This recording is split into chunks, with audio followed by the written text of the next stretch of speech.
2. Vamos então começar o capítulo 2, filosofia. Nós estamos na questão, no item, né? Nós estamos na questão, 115. É a filosofia, né, a interpretação sintética de todas as atividades do espírito em evolução na Terra? Vamos lembrar que filosofia quer dizer amor pela sabedoria, né? E esse termo e essa colocação foi criada por Pitágoras. Amor pela sabedoria. Então vamos ver aqui. Então, o que eles estão perguntando? Se a filosofia é uma interpretação sintética de todas as atividades do espírito, né, dos espíritos que estão em evolução na Terra. O Emmanuel responde: a filosofia constitui de fato a súmula, né, a soma das atividades evolutivas do espírito encarnado na Terra. Suas equações são as energias que fecundam a ciência, espiritualizando-lhe os princípios. A filosofia espiritualiza, né, os princípios, espiritualiza a ciência, né, preparando, inclusive a filosofia, né, que prepara a ciência para ficar mais próxima, entrar mais próximo, chegar mais próximo dos conhecimentos da religiosidade, né, do religar com Deus. E aí nós vamos ver a terceira revelação, que é a doutrina, ela como ciência e filosofia, principalmente, né, é uma filosofia. Então, voltando aqui, suas equações, as equações da filosofia, são as energias que fecundam a ciência, espiritualizando-lhe os princípios, até que unidas uma à outra, né, filosofia e ciência, indissoluvelmente penetrem o átrio, o pátio divino das verdades eternas. É o caminho, é este, a ciência e a filosofia se unirem, né, numa coisa só. E aí nós vamos para o primeiro item do capítulo 2, que é vida, né? Então, o primeiro item do primeiro item 2.1.1, aprendizado. Estamos na questão 116. O homem físico, quer dizer, o homem encarnado, está sempre ligado ao seu pretérito espiritual, está sempre ligado ao seu passado. Como a maioria das criaturas humanas se encontram em lutas expiatórias, podemos figurar o homem terrestre como alguém a lutar para desfazer-se do seu próprio cadáver, né, das suas existências passadas, que é o passado culposo, de modo a ascender, né, a evoluir para, né, ascender, subir, né, para a vida e para a luz que reside em Deus. Então é o que ele está colocando aqui. A maioria de nós, a maioria dos encarnados, das criaturas humanas, nós estamos em lutas expiatórias aqui na Terra, né? E aí ele coloca que podemos figurar, podemos mostrar, olhar para o homem terrestre como alguém que luta o tempo todo para desfazer do seu passado, desfazer dos seus cadáveres, né? Das suas existências, das suas lembranças, das suas culpas do pretérito, do passado, né? E de modo a ascender, de modo a subir para a vida e para a luz que residem em Deus. Essa imagem temo-la na semente do mundo, né? Ele está usando uma metáfora aqui como a semente, né? A semente que existe, das plantas que existem aqui no mundo, que para desenvolver o embrião cheio de vitalidade e beleza, necessita do temporário estacionamento no seio lodoso da terra. Precisa ser enterrado, precisa estar no meio da terra para que essa semente possa, né, adquirir as energias vitais e crescer, brotar, a fim de se desfazer do seu envoltório, crescendo em seguida para a luz do sol e cumprindo sua missão sagrada, enfeitada de flores e frutos. Então ele faz uma metáfora aqui da semente que precisa estar ali no seio lodoso da terra para quebrar, né, o seu envoltório, Então ela explode, né? Ela sai de dentro para fora buscando o sol, buscando a luz, como nós estamos buscando o conhecimento e a sabedoria, crescendo até se tornar uma árvore frondosa que vai dar muitos frutos, que é o nosso caso. Nós também seremos árvores frondosas e daremos muitos frutos. A inteligência, julgada pelo padrão humano, será a súmula, né? Será a soma de várias experiências do Espírito sobre a Terra. Quer dizer, o que nós temos de inteligência, o que nós temos conosco de aprendizado, aquilo que a gente aqui na Terra chama de dom. Nossa, fulano tem um dom para música, para ciência, quer dizer, ele já tem com ele um aprendizado adquirido, é o que eles estão colocando aqui. A inteligência julgada pelo padrão humano, pelo dentro daquilo que nós aqui encarnado conseguimos ver e analisar, será a soma de várias experiências do Espírito sobre a Terra, será a soma das várias existências que nós temos encarnando e desencarnando aqui do planeta Terra? Essa que é a pergunta. Os valores intelectivos representam a soma de muitas experiências, em várias vidas, né? Em várias existências, a vida é uma só, em várias existências do espírito, no plano material. Uma inteligência profunda significa um imenso acervo de lutas planetárias. Pode ser na Terra e em outros planetas, né? O nosso aprendizado. Atingida essa posição, se o homem guarda consigo uma expressão idêntica de progresso espiritual pelo sentimento, o que ele está dizendo aqui? Se o homem, através de várias existências, guarda consigo, né, uma expressão idêntica de progresso espiritual, ele tem a evolução, várias encarnações, evolução científica, evolução do conhecimento, né, a evolução do planeta, mas se com ele também caminha evoluindo moralmente, é isso que ele está colocando, guarda consigo uma expressão idêntica de progresso espiritual pelo sentimento, né, pela sua evolução, trabalhando os seus sentimentos, então estará apto a elevar-se a novas esferas do infinito para a conquista de sua perfeição. Ele estará em condições de ir para outros aprendizados, né? outras lições e até para outros orbes, né? Em busca da perfeição. Nós somos perfectíveis, né? Perfeito é Deus. Nós vamos eternamente nos aperfeiçoando porque somos perfectíveis. Como se registram as experiências do espírito em uma encarnação para servirem de patrimônio evolutivo nas encarnações subsequentes? Como se registra? Onde fica esses registros? Onde fica guardada esse aprendizado, esses ensinamentos, essas lições que nós aprendemos de existência e existência? Fica onde? É isso que eles estão perguntando.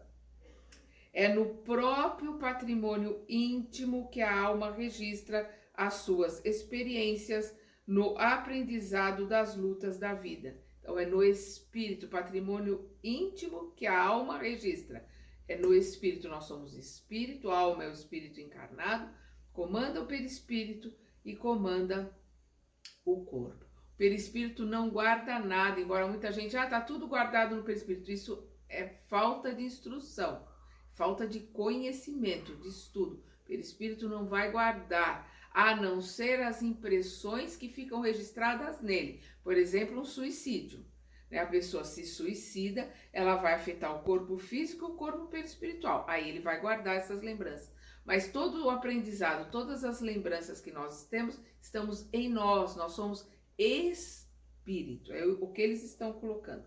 É no próprio patrimônio íntimo que a alma registra as suas experiências, no aprendizado das lutas da vida, acerca das quais guardará sempre uma lembrança inata que vai estar lá dentro do espírito, guardada com ele nos trabalhos purificadores do porvir, né? nas existências, nas reencarnações purificadoras que nós teremos no futuro.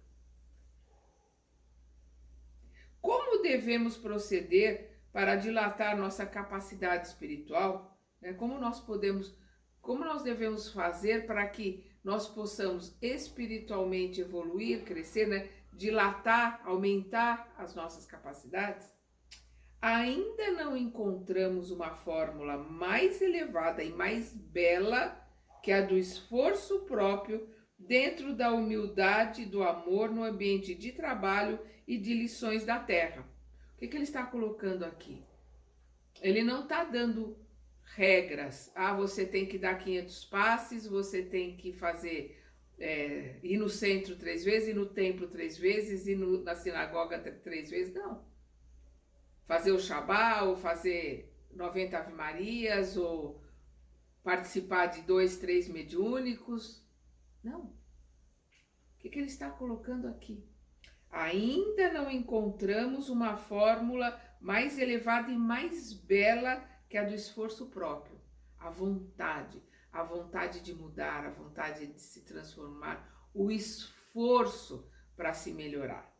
Dentro da humildade e do amor. São duas coisas que nós temos dificuldades para aprender. A ser humildes e a amar verdadeiramente, incondicionalmente. No ambiente de trabalho e de lições da terra, né? Tudo pelo qual nós passamos aqui são ambientes de trabalho, são lições, porque tudo à nossa volta, todos à nossa volta são professores, todos à nossa volta são lápis que vão escrever no nosso livro, e nós vamos escrever no livro dos outros, e nós somos professores para os outros também. Somos todos alunos, somos todos professores, somos todos lápis, somos todos borracha. Ajudamos a apagar algumas coisas que estão no livro dos outros e os outros ajudam a apagar algumas coisas que estão escritas erradas no nosso livro. Nós nos ajudamos mutuamente o tempo todo, ou atrapalhamos, vai depender de como nós estamos agindo e como nós estamos percebendo e captando as lições que chegam até nós às 24 horas do dia, todos os dias da semana. Então, o que ele está colocando aqui? Onde Jesus ouve por bem instalar a nossa oficina de perfectibilidade. Por que oficina? O que vai para a oficina? Aquilo que precisa de conserto. Então, a terra é uma oficina. É aqui que a gente vem para se consertar, para trabalharmos para a perfectibilidade. Nós somos perfectíveis. Nós vamos trabalhar eternamente pela nossa perfectibilidade, para irmos nos melhorando, nos aperfeiçoando. Então é o que ele coloca aqui, onde Jesus ouve por bem instalar, que é a terra, né? Ele ouve por bem instalar a nossa oficina de perfectibilidade, para a futura elevação dos nossos destinos de espíritos imortais, para que possamos nos elevar cada vez mais, porque somos imortais. Pode existir inteligência sem desenvolvimento espiritual? Diremos melhor, responde o Emmanuel. Diremos melhor. Inteligência humana sem desenvolvimento sentimental, porque nesse desequilíbrio do sentimento e da razão é que repousa atualmente a dolorosa realidade do mundo. Aí nós vamos lembrar do Emmanuel no livro Pensamento e Vida, nós temos gravado aqui no canal, quando ele coloca sobre as asas do amor e da sabedoria. São duas asas, né? Então, a do conhecimento, que é a da sabedoria, o conhecimento, que nós transformamos o conhecimento através da prática deste conhecimento, vamos transformando em sabedoria, e o desenvolvimento espiritual, moral, através do aprendizado do amor, porque Deus é amor e nós estamos evoluindo para aprendermos a amar. Então nós precisamos ter essas duas asas do mesmo tamanho, perdão, senão a gente não voa. Hoje nós temos um conhecimento de ciência, um conhecimento tecnológico absurdo em comparação a 100 anos atrás, por exemplo, não está nem muito longe, 100 anos atrás. Mas nós estamos transformando pouca coisa desse conhecimento em sabedoria. Porque uma pessoa pode ser analfabeta, ignorante das leis da física, da ciência, da biologia, mas pode ter muita sabedoria. E nós podemos pegar um professor universitário de Harvard, um PhD, que não tem sabedoria nenhuma, tem conhecimento naquela área que ele se propôs a estudar e que ele ensina. Então, sabedoria é o que nós aprendemos, guardamos dentro de nós e colocamos em prática. Isso nós transformamos em sabedoria. E o desenvolvimento moral, a nossa reforma íntima, o nosso aprendizado no amor, que vão fazer essa asa do amor desenvolver. Então, a asa do amor e a asa de sabedoria desenvolvidas de igual tamanho, a gente voa. Se uma tiver mais desenvolvida que a outra, a gente não consegue voar. E é o que ele está colocando aqui. A inteligência humana sem desenvolvimento sentimental, porque nesse desequilíbrio do sentimento e da razão é que repousa atualmente a dolorosa realidade do mundo. O grande erro das criaturas humanas foi entronizar, adorar, apenas a inteligência, apenas a inteligência humana, a inteligência aqui da Terra, as coisas do mundo, a ciência, a tecnologia, o aprendizado do mundo, olvidando, esquecendo os valores legítimos do coração nos caminhos da vida, esquecendo o desenvolvimento moral e espiritual que tem que caminhar junto com a ciência, com a tecnologia, tem que caminhar o aprendizado, a sabedoria e o amor. O meio ambiente influi no espírito? O Emmanuel respondendo. O meio ambiente em que a alma renasceu muitas vezes constitui a prova expiatória, com poderosas influências sobre a personalidade. Faz-se indispensável que o coração esclarecido coopere na sua transformação para o bem, melhorando e elevando as condições materiais e morais de todos os que vivem na sua zona de influenciação. O meio ambiente influencia no espírito? Sim, e muito, é o que o Emmanuel está colocando aqui. Onde nós renascemos vai nos influenciar e a gente renasceu ali de propósito. A gente tem o corpo que a gente tem, a família que a gente tem, está na cidade, que está no país, que está na época que está aqui reencarnado, pelas necessidades que temos de aprendizado, de aperfeiçoamento, e é este corpo, este aprendizado, esta família, esta capacidade que nós temos, este país, a cidade, o país que nós estamos, que vão nos dar os subsídios para que a gente possa aprender o que precisa aprender. Por isso que ele diz aqui, o meio ambiente em que a alma renasceu, muitas vezes constitui a prova expiatória. É a expiação pela qual nós precisamos passar, ou seja, toda expiação é uma prova, nem toda prova é expiação, mas toda expiação é uma prova. Então nós precisamos, nessa expiação, com resignação, com entendimento de que o que acontece para nós é o melhor para nós, para o nosso aprendizado, podermos passar pela situação aprendendo tudo o que precisamos aprender e nos melhorarmos através da resignação, da resiliência e do aprendizado com todas as lições que nos cercam. Por isso que ele diz, faça indispensável com o coração esclarecido, aquele que tem conhecimento, esclarecimento, coopere na sua transformação para o bem. Transformação do que para o bem? Do meio ambiente. Então, todos nós aqui temos que cooperar na transformação do meio ambiente onde nós estamos para o bem, melhorando e elevando as condições materiais e morais de todos os que vivem na sua zona de influenciação. Então, ajudando a melhorar, todas as condições materiais e morais do lugar onde eu estou encarnado, reencarnado, Então, eu estou aqui para trabalhar e servir a minha família, ao meu bairro, ao meu município, ao meu estado, ao meu país, ao planeta.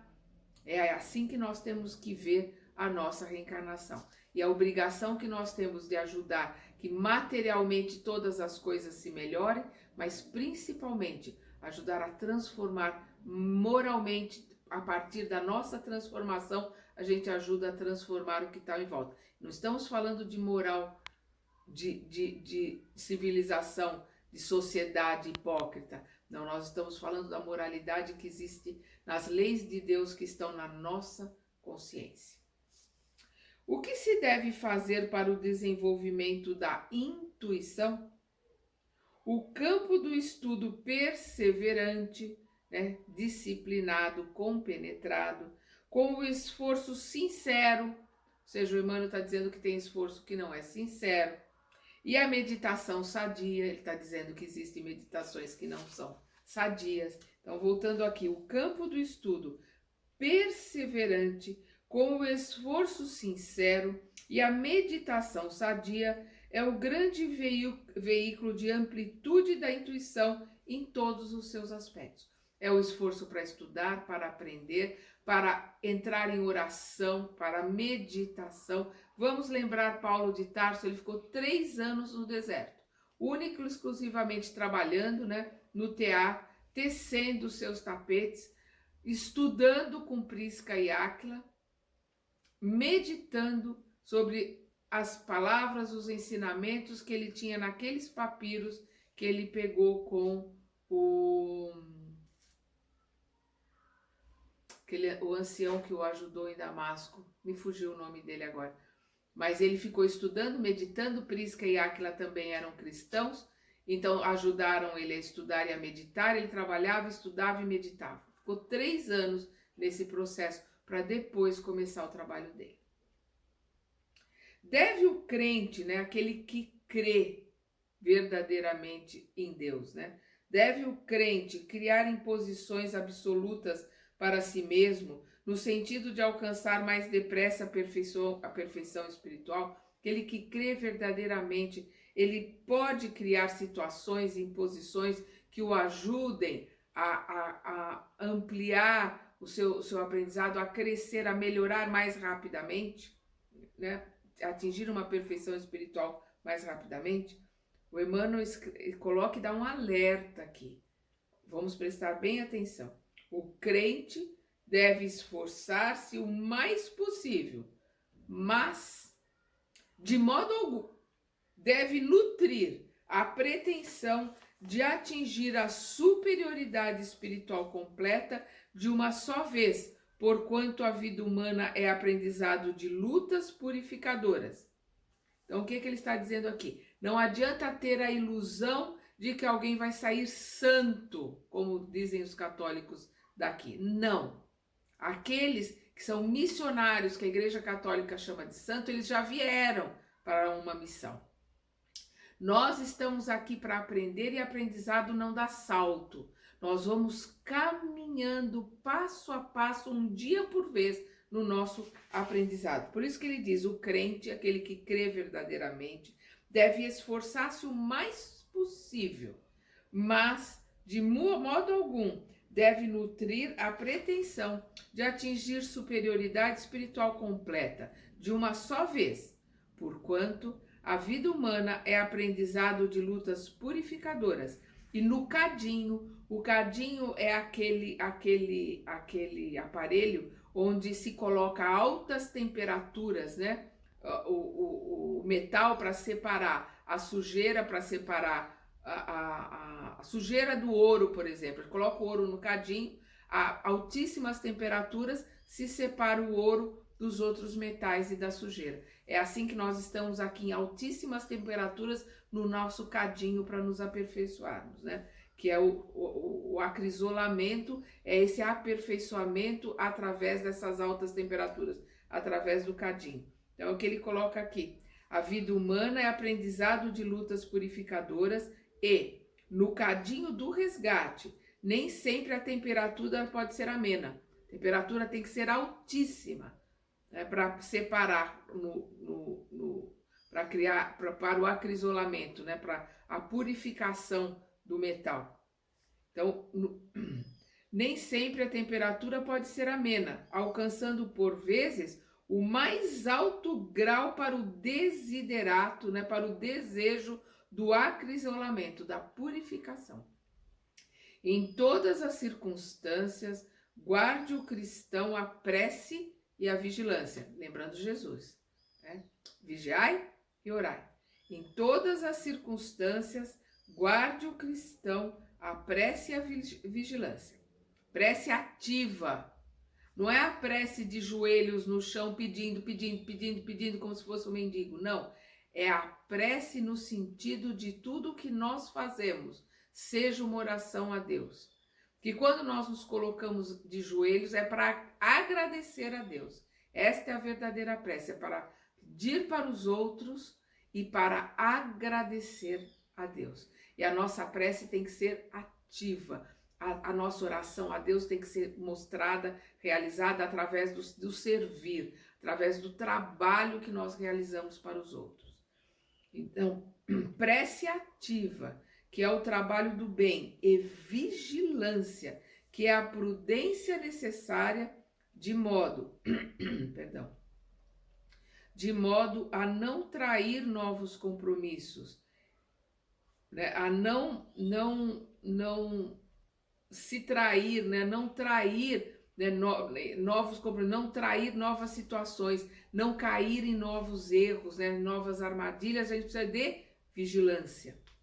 E nesse esforço, a alma estará preparada a estruturar o futuro de si mesma, no caminho eterno do espaço e do tempo, sem o desalento dos tristes e sem a inquietação dos mais afoitos, mantendo o equilíbrio, que isso é fundamental, né? Nós, através do esforço, nós estaremos estruturando o nosso futuro, porque nós somos herdeiros de nós mesmos, e o que nós estamos construindo hoje, nós herdaremos amanhã.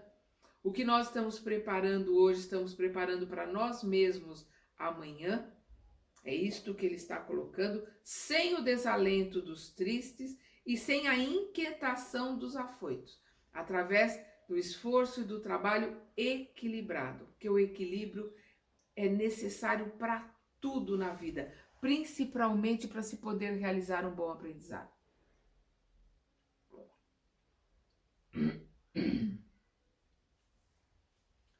Qual a importância da palavra humana para as conquistas evolutivas do espírito? A palavra é um dom divino. Vamos lembrar, né, o Gênesis mosaico. E o princípio foi o verbo. O que é o verbo? A palavra. A criação veio da palavra. Então nós precisamos entender a força da palavra, que pode ser um bálsamo, um alento, né, que acaricia, que aconchega, que ajuda aquele que precisa de uma palavra amiga. Mas também pode ser uma espada, um punhal, que fere com tanta força que às vezes passam várias encarnações e aquela cicatriz não se fechou ainda, naquele que nós ferimos com a palavra. Então, voltando aqui. A palavra é um dom divino, quando acompanhada dos atos que a testemunhem. Ou seja, não é a palavra única e exclusivamente da boca para fora, que nem papagaio. É a palavra acompanhada dos atos, acompanhada do trabalho, acompanhada do serviço, acompanhada do exemplo. Não adianta falar para um filho, vai entrar por um ouvido e sair pelo outro. O que vai educar, o que vai fazer que a gente passe para os nossos filhos os ensinamentos e as colocações que nós queremos é o exemplo que nós damos. É o nosso exemplo que vai educar os nossos filhos.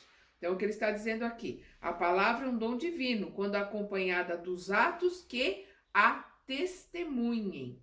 E é por meio de seus caracteres falados ou escritos que o homem recebe o patrimônio de experiências sagradas de quantos o antecederam no mecanismo evolutivo das civilizações.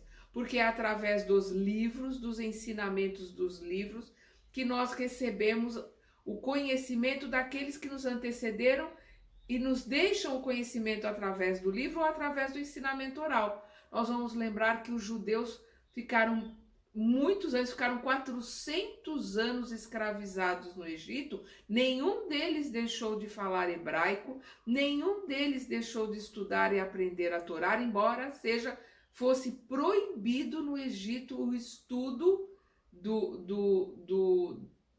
da Torá e o conversar em hebraico.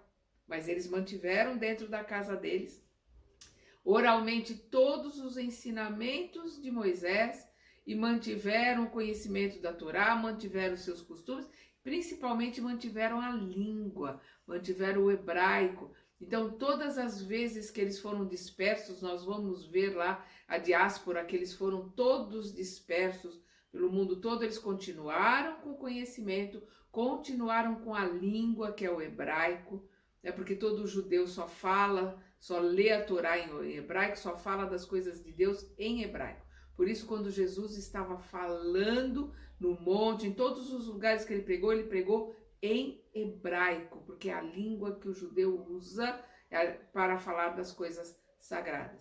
Então, passaram-se milhares de anos e os judeus continuam com a sua língua, continuam com os seus costumes, através principalmente da tradição oral. Então, é o que ele está colocando aqui. É por meio dos seus caracteres falados, né, da língua falada, ou escritos, né, dos livros, das coisas que ficaram escritas, que o homem recebe o patrimônio de experiências sagradas de quantos o antecederam no mecanismo evolutivo das civilizações. É por intermédio de seus poderes, né, dos poderes da palavra escrita ou falada, que se transmite de gerações a gerações o fogo divino do progresso na escola abençoada da Terra. Reconhecendo que os nossos amigos do plano espiritual estão sempre ao nosso lado, então os que estão perguntando aqui estão falando, reconhecendo que os nossos amigos, a nossa família espiritual está sempre do nosso lado, em todos os trabalhos e dificuldades, a fim de nos inspirar, quais os maiores obstáculos que a sua bondade, que a bondade desses trabalhadores que estão à nossa volta, que a sua bondade encontre em nós, quais são os maiores obstáculos que esses trabalhadores encontram em nós, para que recebamos o seu socorro indireto, afetuoso e eficiente. Ou seja, em que nós atrapalhamos mais aqueles que querem nos ajudar? Resumindo, é essa que é a pergunta.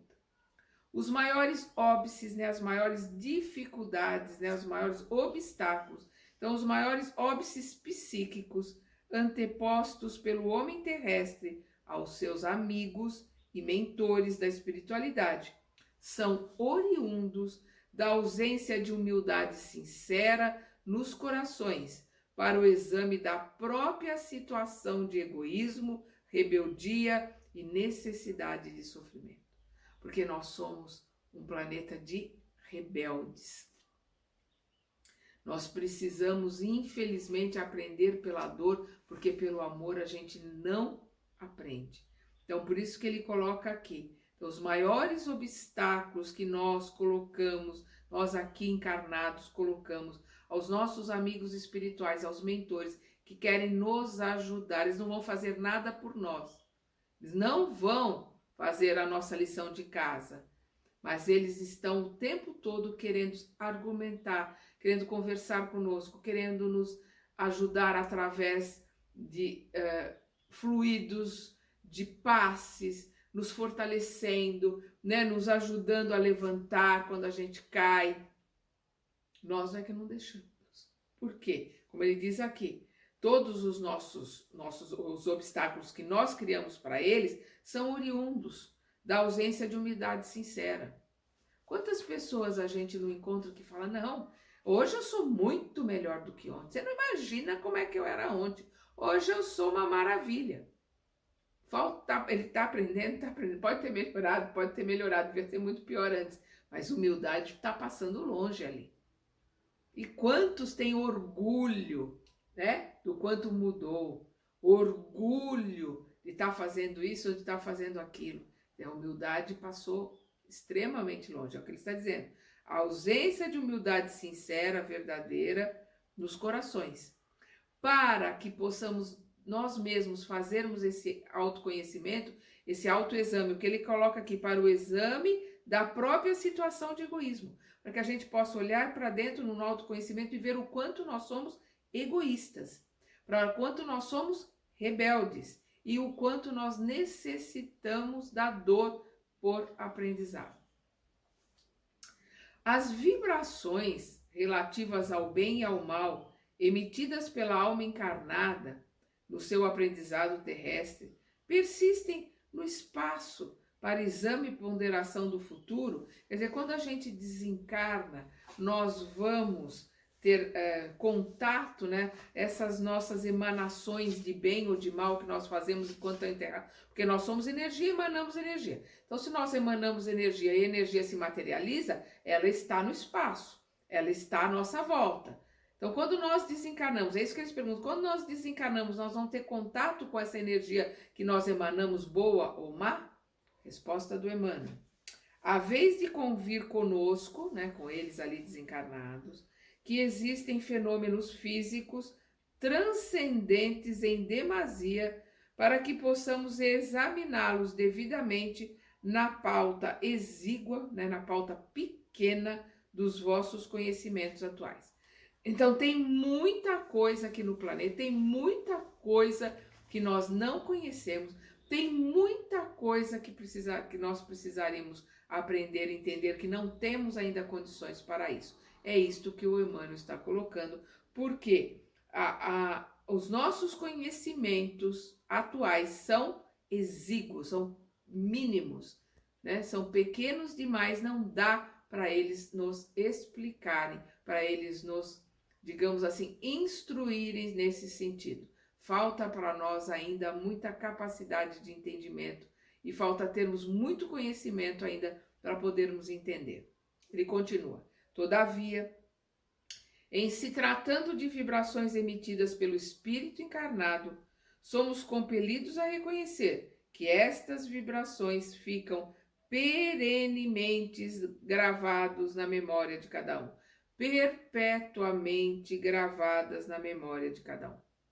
E a memória é uma chapa fotográfica onde as imagens jamais se confundem. Era o que ele tinha na época como exemplo, né, o livro de 1940. Então, a memória, como se fosse uma chapa fotográfica, né, da câmera fotográfica de antigamente, onde as imagens jamais se confundem. Então, nós teremos conosco as lembranças de todos os pensamentos, de todos os sentimentos, de todas as palavras que nós emitimos em todas as nossas existências, sejam elas boas ou más. Bastará, a manifestação da lembrança para serem levados a efeito todas as ponderações mais tarde no capítulo das expressões do mal e do bem. Né? Basta que a gente ative de alguma forma ou seja ativado de alguma forma essas lembranças para que a gente possa fazer a análise delas, sejam elas boas ou se elas forem más. No que se refere, perdão, eu já estava lendo a resposta, pergunta. O preceito do, perdão, abre aspas, corpo são, mentalidade sadia, fecha aspas, poderá ser observado tão somente pelo hábito dos esportes e labores atléticos, né? Hoje em dia a gente vai ver esse culto ao corpo muito maior do que em 1940, quando Emmanuel responde essas perguntas. A resposta do Emmanuel. No que se refere ao, abre aspas, corpo são, fecha aspas, o atletismo tem papel importante e seria de ação das mais edificantes ao problema da saúde física se o homem, na sua vaidade e egoísmo, não houvesse viciado também a fonte da ginástica e do esporte. Eu vou repetir, isso aqui era 1940 e isso piorou muito para os dias de hoje, esse culto ao corpo.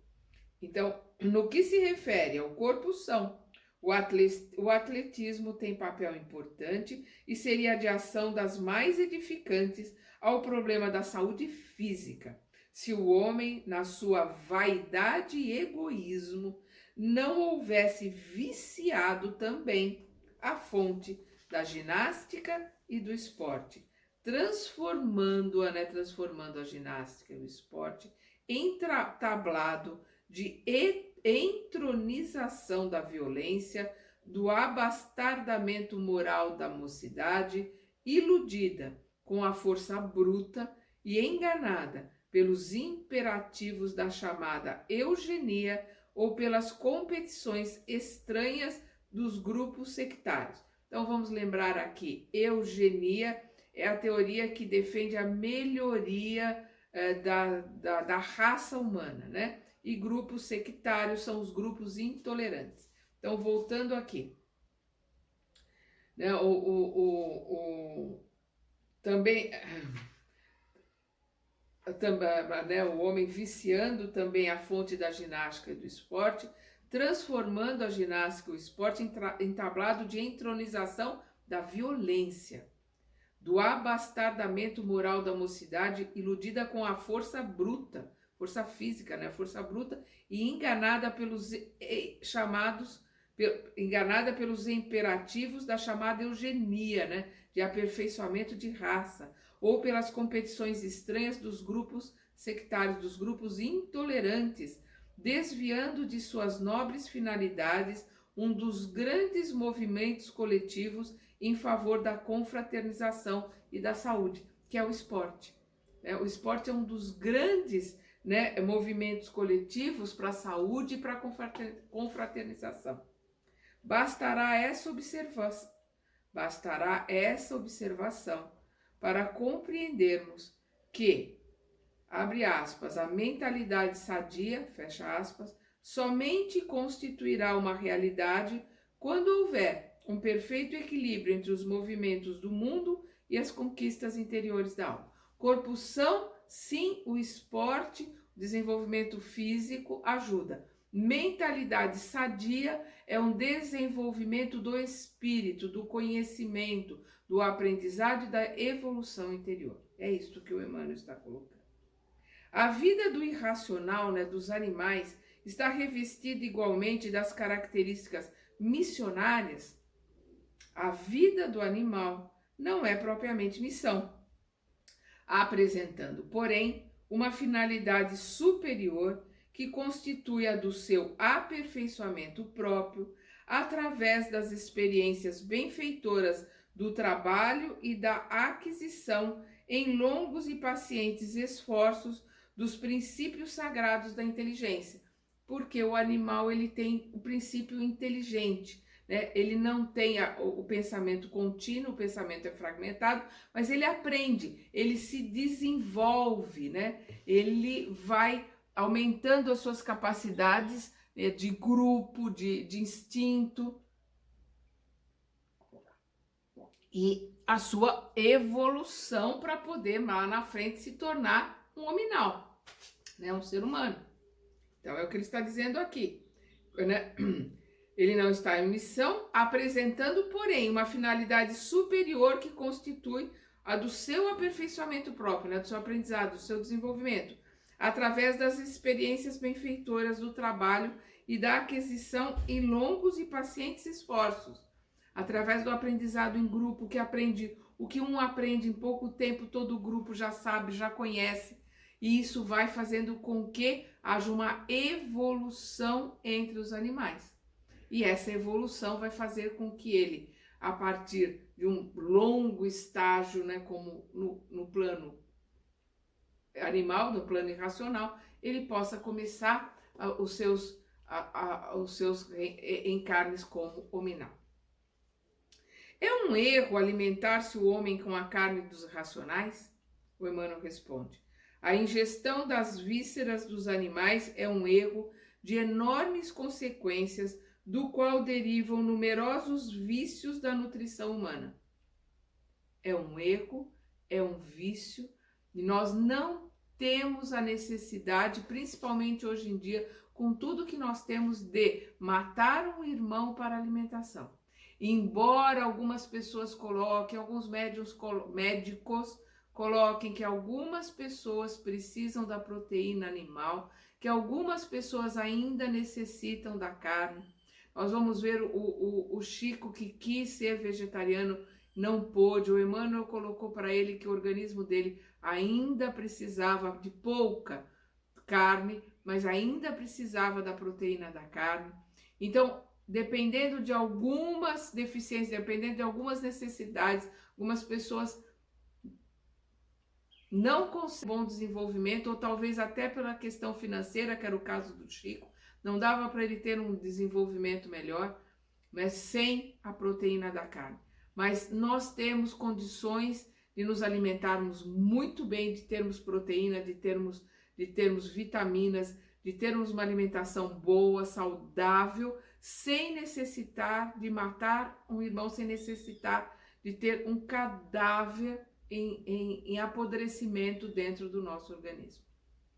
Sou vegetariana há mais de 50 anos e minha saúde é muito boa, graças a Deus. Tive 2 filhos me alimentando como vegetariana. Meus filhos nasceram saudáveis, são saudáveis até hoje. Meus filhos, um tem 47 anos, outro tem 45, ainda não tiveram a primeira cárie. São super saudáveis, filhos de uma vegetariana. Então, vamos lá, vou repetir. A injeção das vísceras dos animais é um erro de enormes consequências, do qual derivam numerosos vícios da nutrição humana. É de lastimar semelhante situação, mesmo porque, se o estado de materialidade da criatura exige a cooperação de determinadas vitaminas, esses valores nutritivos podem ser encontrados nos produtos de origem vegetal, sem a necessidade absoluta dos matadouros e frigoríficos.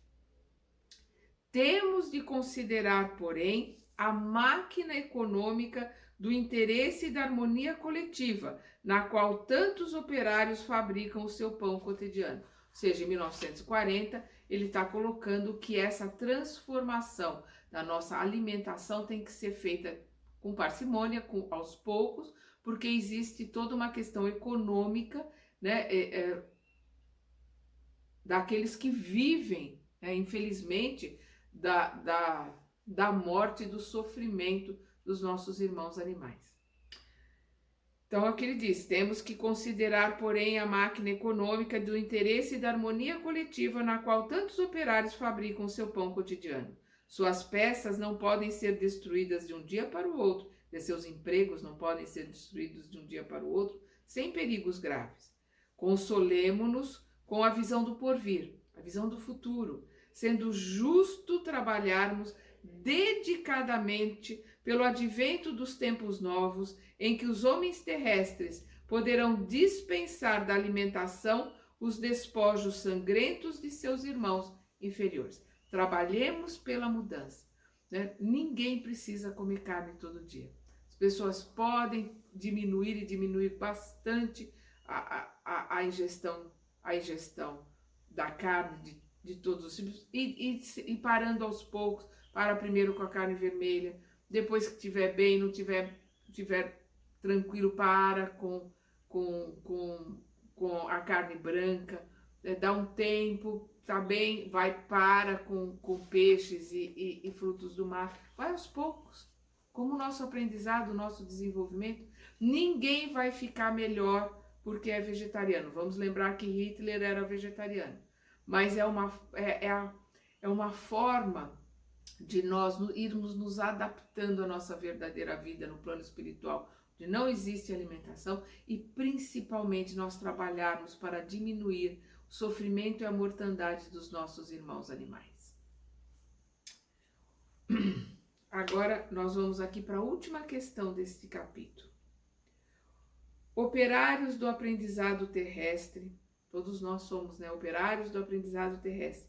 Como devemos encarar o texto sagrado do, abre aspas, lembra-te do dia de sábado para santificá-lo, fecha aspas, quando as obrigações de serviço proporcionam para isso os domingos. E aí vamos entender aqui, né, na Torá judaica, no Velho Testamento, é dito para Moisés vem com a lei de que tem que ter um dia de descanso para todas as pessoas, inclusive para os animais.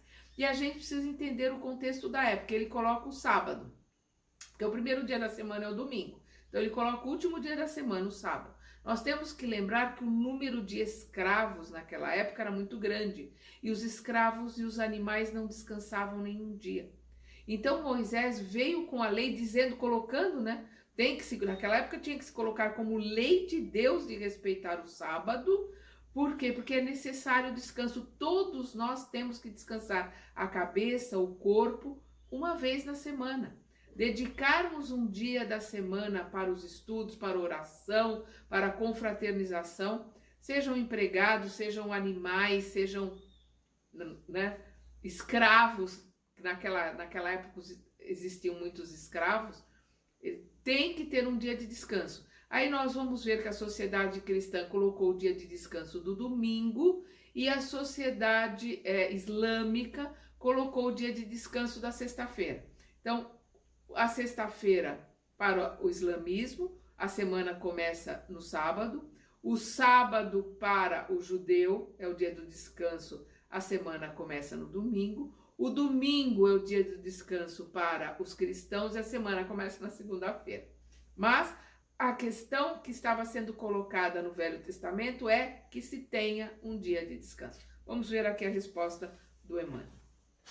O descanso dominical deve ser sagrado pelo homem, não por se tratar de um domingo, mas em virtude da necessidade de se estabelecer uma pausa semanal aos movimentos da vida física para o recolhimento espiritual da alma em si mesma, no caminho das atividades terrestres.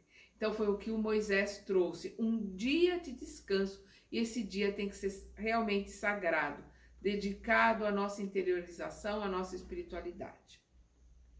O repouso dominical substitui perfeitamente o sábado antigo, salientando-se que a rigidez da sua advertência foi instituída pelos legisladores hebreus em virtude da ambição e da prepotência dos senhores de escravos numerosos na época e que, somente desse modo, atendiam à medida de humanidade, concedendo uma trégua ao esforço exaustivo que costumava aniquilar a existência de servos fracos e indefesos. Perdão. Muitos escravos morriam de exaustão. O descanso semanal deve ser sempre consagrado pelo homem às expressões de espiritualidade da sua vida, sem se dar, porém, a qualquer excesso do domínio da letra, neste particular, porque após a palavra de Moisés, devemos ouvir a lição do Senhor, né? Do nosso mestre amado, mestre Jesus. Esclarecendo o quê? Perdão.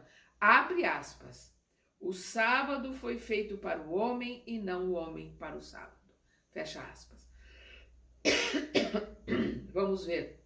Não se pode levar ao pé da letra. Nós vamos ver lá os fariseus, né? Os sacerdotes, levando a questão da santificação do sábado ao pé da letra. Não foi isso que Moisés colocou. Moisés colocou o descanso. Então Jesus cura um cego de nascença no sábado. Eles não ficam espantados de Jesus curar o cego de nascença. Eles ficam revoltados porque Jesus curou o cego no sábado. E no sábado não se pode fazer nada. Então, se pega ao pé da letra. A gente nunca pode se ligar ou se apegar ao pé da letra de qualquer estudo, de qualquer escrita. E sim ao espírito da letra. Aquilo que aquele escrito, aquilo que aquelas palavras, que aquele livro está nos trazendo, está nos ensinando. E assim nós terminamos, né, esse item e vamos no nosso próximo estudo para a experiência. Nós paramos aqui no item 130. Nosso próximo estudo começa no 131. Até lá!